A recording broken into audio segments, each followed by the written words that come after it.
السلام عليكم ورحمة الله تعالى وبركاته. سو دواad أحبابي aan jeclahay waa mar kale walaashiin bidhaan qurxi video cusub YouTube channel ka anaga daawanaysaan waa Noolina Lady Boss. Hore hadad nooga mid ahayd family gan qurux badan like dheh hadad nagu cusubta family gan qurux badan gacmo furan ayaan kugu soo dhaweynaynaa. Ku soo dhawow, subscribe dheh, like dheh, gambarka furasi ku soo gaaraan videoyaasha animation soo dhaw. Okay, أحبابي aan jeclahay maanta waxaan joognaa UK London. Okay. أنا ضد درس مجار رائع حافظ أيا وحى يركن حقيقة جبنيس هلعب وين ككعاية كدبنا وحى وعين بوليسك ماشي مرقو ماذا ودمسكي بوليسكي السلام عليهم حقيقة إنه دميه ماشي وحالقو أرقي دبكي لدميه هو استيسن مي سبحان الله. أحبابي let's go. أنا قصتنا أيا وحى عضي لبدي يكون تضبيه طبنكي بيشي سجالي طبنكي دي أيا دعدي sawirkan aad u jeedaan axbaabi waa Samira waxa ay u dhalatay Ingiriiska markii qisadani dhicisana waxa ay jirtay 30 sano. Okay, Samira shaqadeeda ayaa waxa ay tahay designer ama naqshadeeye ama tasmiim dadka tasaamiimta sameeyo sida aad u taqaaniinba. Hadda saakadan aan wato kale dad soo sabiray oo sameeya designer sidaas ayaa la yiraahdaa. designer kaas ayay ahayd Samiro. Okay, 2011 ayay xalfad waxa ay ku baratay Meg Wilson aan idin baro waa u dhashay Philippines waana nin taajir ah sida sawirka uga jeedaan wuxuu leeyahay shirkado soo saara make upka musiga barfuunada wuxuu leeyahay shirkado aad u badan ayuu leeyahay Meg Wilson. meeshas ayaynu isku barteen Meg Wilson 2011 maadaama nin taajir uu yahay xagga Instagram-kana wuxuu ka ahay mashhuur ama qof caan ah ayuu ka ahay taageerayaal fara badan oo lahaay. Anyway, Meg Wilson sida ayay isku barteen waxayna noqdeen girlfriend iyo boyfriend labadooda xiriir ayaa meeshas ku dhex maray. Okay, Samiro waxay ahayd qof aad u maseer badan kolkolol maanta dhan la dagaasha Meg Wilson maadaama uu yahay nin taageero badan leh waxay sameyn jirtay inta badan marka taageerihiisa ee sawir kala galayaan ama cabitaanka ay la cabayaan way la dagaali jirtay way qeylin jirtay waxay dhigi jirtay naagahan adiga ayaa waji siinaya hala hadlin sawir hala gelin ma fiiri kartid. Anyway, waxyaabo fara badan ayay ku sameyn jirtay. inta badan waxyaabaha ay ku sameynaysa Samiro asaga uu ka xumaan jiray balse waxba uma uusan falceli jirin maadaama ay tahay qofkan qof xiriir kala dhaxeeyo uu iska dhaafin jiray. Okay, 2013 markii ay ahayd ayay gurigiisa waxay ugu xirtay camera CC oo san asaga ogeyn. Subhanallah, cameradu waa wax yariis oo la arki karin gurigiisa ayay ku xirtay si uu la socoto waxyaabaha uu sameynayo marka aysan ayada la joogin.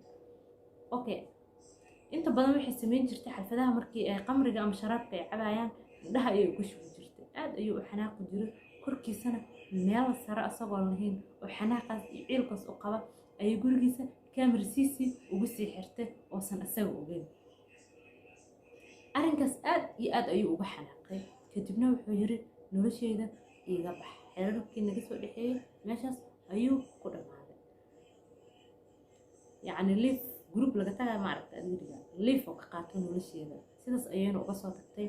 wax sawirkan aad u jeedaan waa wiilkan magaciisa waxaa la yiraahdaa Sam waa Rafiic Umar oo Samira saaxiibkii yaraantooda 2000 ilaa iyo 18 jirkeedii ayay saaxiibo ahaayeen dugsi hoose dhexe iyo sare way isla soo qaateen waxay ahaayeen dad saaxiibo ah oo ilaa yaraantoodii saaxiib ah.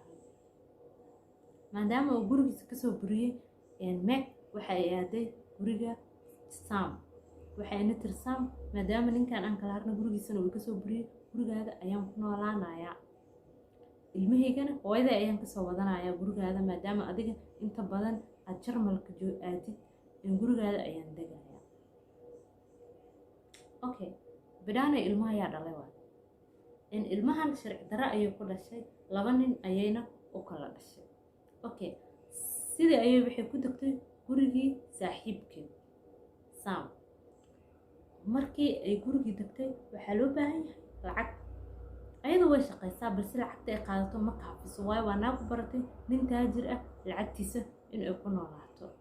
xalfadihii, baabuurtii, dharkii, lacagtii, wixii oo dhan ay u baahan tahay, balse lacagteeda ma aysan kaafi karin. Saamna wuxuu ku yiri maadaama aan gurigayga ku siiyey kuguma dari karo lacag isdabar camal. okay sidii u ahayd waxay tiri waxaan u baahanahay murabiyo ama naagaha ilmaha xanaaneeyo.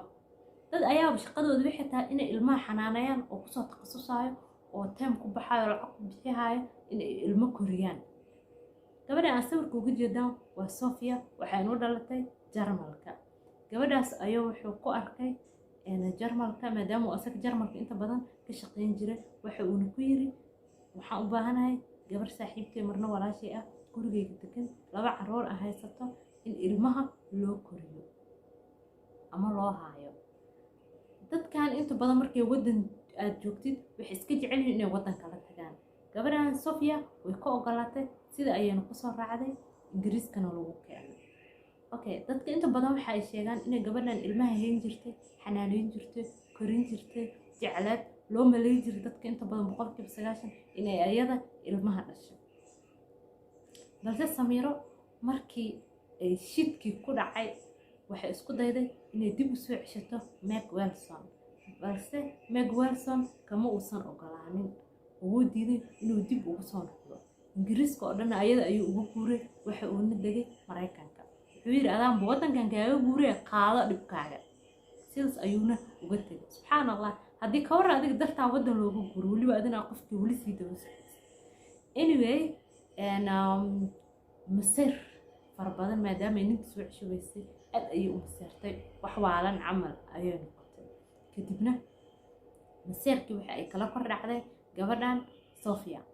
waxa ay ka qaadatay mobilkeeda, waxay u diiday internet inay isticmaasho, waxay u diiday waalidkeed iyo saaxiibadeed in ay wacdo, waxa ay u diiday cuntadii la cunaayay, waxay u diiday lacagtii ay ugu shaqeynaysay. okay intaas markay ku samaysay gabar oo yacni saaxiibada kamid Sofia ayaa waxa ay maalin soo booqatay guriga. waxayna ku tiri waxaan rabaa Sofia, balse Samiro waxay ku tiri Sofia ma joogto oo shaqadan waa iskaga tagtay, wadankeeda ayay dib ugu laabatay. gabadha waxay tiri taas ayaan ka shakiyay, waayo gabadha telefoonkeediina ma lahan. haddii yacni gurigeeda imaadana sidaas codkeeda ayaan ka maqlaayay dhan, sidaas ayay ugu tiri.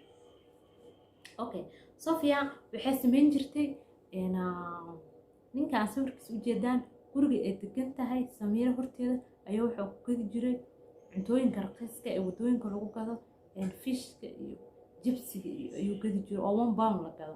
wuxuu dhahay Sofia ayadoo daruufaysan tinteeda isku dhegdhegan tahay oo qof daruuf ka muuqata inay tahay u jeedid ayay wax iga gadan jirtay jibsigaas iyo fishkaas oo 1 pound la gadaayo. markaas waxaan ku iri dhahay meeshaan maxaad ka samaysaa? markaas wuxuu u tiri cidaan u shaqeeya lacagna ima siiyaan. markaas waxaan ku iri ma aniga ila shaqaysatid oo ayaga iskaga soo tagtid. anyway markii ay in badan ay gagadayso dhahay jibsigaas 1 pound la gadaayo ayaa maalin maalmaha kamid ah waxaan ku iri maad u noqotid wadankaada. markaas wuxuu u tiri wax lacag aan tikid ku jarto ma haysto. waxaan iri aniga ayaa ku siinay lacagta tikidka aad ku jaranaysid oo wadankaada aad dib ugu laabanaysid. waxaan rabay inaan caawiyo gabadha maskiinta ah, balse maalintaas waxaan arkay Samira ayadoo aniga ila hadlayso.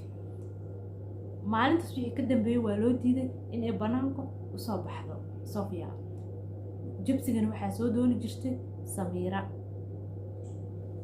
shaytaan xasbunallah. waxay tiri ninkii saaxiibkeeda ahaa Sam ayay ugu wacday, waxayna ku tiri gabadhan waa jaajuusad, aniga la ii soo diray gurigeygana way igu jaajuustaa. ninkii oo Meg Wilson ahay ayadaa igu dirtay, akhbaaraadkayga u gudbisaa, waana jaajuusad asaga u shaqaysaa. ninkii iyo shaydaankii iyo Samiro waxay isku kaashadeen inay gabadhan jaajuusad tahay, Meg Wilsonna ay u shaqayso. bal ilaahay ku dhaarshay qof ka tagay oo dartaa wadan uga guuray ma qofka ku soo dirsaas oo jaajuusa ma madaxweynaha iyada marka la jaajuusay. anyway labadoodii waxay isku dayeen in ay gabadhan dilaan. madaxa ayaa waxaa looga dhuftay bud, intaas uguma ekaana qoortan xirig ayay uga ceejiyeen. markii ay dhimatay marka qof la dilaa way fududahay, laakiin meedkii xagee geeyay waa.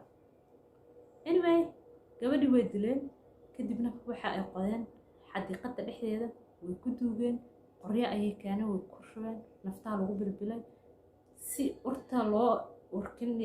qof bini aadan jismigiisa gumana aad ayuu u ur badan yahay. dabcan qof jismigiisa si aan loo ogaanin waxay sameeyeen, waxay soo gateen hilib iyo malaay oo banaanka lagu shiilaayo si urta loogu qariyo. ayaga ayaa maxkamadda ka dhex sheegay, sababtoo ah waxaa la yiri hilibka iyo waxaa meesha ku keenteen maxay ahaayeen. meedka markii la helo dabcan waxaa la wacayaa qoyska ama faamiliga oo dhibkaasi ku dhacay qofkiisa. gabadha hooyadeed waxay tiri gabadheeda bishii 8aad ayay soo wacday, waxaan inagu tiri hooy meeshan kuma faraxsani, waxaan rabaa inaan dib usoo laabto, balse waxaan ku iri gabadheeda soo laabo. hase ahaatee waxay igu tiri wax lacaga ma haysto hooyo aan tikid ku gato, laakiin gabadheeda ayadoon i ogeyn ayaan waxaan usoo dhigay tikid iyo lacag. waxaan ku iri dib usoo laabo oo bashqad ayaa usoo diray. dabcan ma aysan arkin, waayo taleefonkii mar hore ayaaba laga qaatay. anyway 18 saacadood wareysi soconaya ayaa lala yeeshay labadoodii. ayadana waxay tiri aniga maskaxdayda ma fadhin oo waxaan u maleynayay in oo gabadhan check uu soo dirsaday, Mac Wilson uu soo dirsaday ayaan u maleynayay, sidaas darteed ayaana ku dilnay.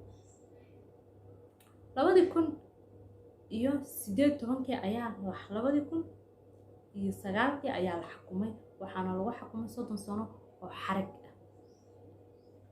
wixii fikrad ah heesaan xagga hoose ee commentiga ayaad igu reebi kartaan, inkastoo aysan ahayn in 30 sano lagu xukumay dil toogasho lagu xukumo labadaas qofood. waayo waa dad waalwaalan, qof dhan ayay nafteed waxay u jareen shaki. weliba shakiga qofka waa la yaqiinsadaa, qofkan muxuu sameynaa, qofaa taleefonkii ka qaata siduu qof kula xiriiri karaa, ma asagoo la hadlaysay aragtay. bacdeen ayaga ayaa wadankeeda ka keenay oo gabadhan maskiinta ah wadankan keenay. aniga waxay la ahaan lahayd in dil toogasho labadoodaba lagu xukumo, balse 30 sano oo xarig ah ayaa lagu